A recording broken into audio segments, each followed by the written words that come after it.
আজকে এই 12ই ডিসেম্বরে 25 সালে দাঁড়িয়ে শরীফ ওসমান হাদির গায়ে এই যে বুলেটটি লেগেছে, তার মাথায় হত্যার উদ্দেশ্যে তাকে যে বুলেট বিদ্ধ করা হয়েছে, এই বুলেট শুধুমাত্র শরীফ ওসমান হাদির মাথায় নয়, এই বুলেট বাংলাদেশের ফ্যাসিস্টের বিরুদ্ধে দাঁড়িয়ে যাওয়া যে অভ্যুত্থান, সেই অভ্যুত্থানের বুকে করা হয়েছে।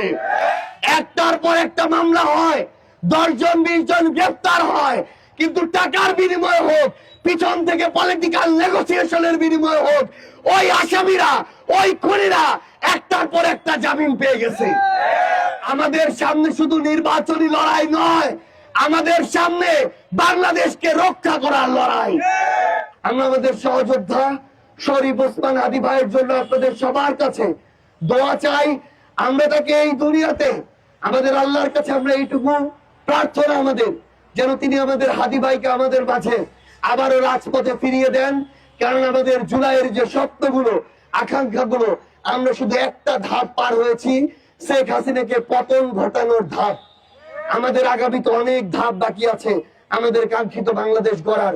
সেই বাংলাদেশ গড়ার পূর্ব পর্যন্ত আমরা সব হাদিরা এই বাংলাদেশের 1,47,570 বর্গ কিলোমিটারে আমরা আমাদের লড়াই চালিয়ে যাব।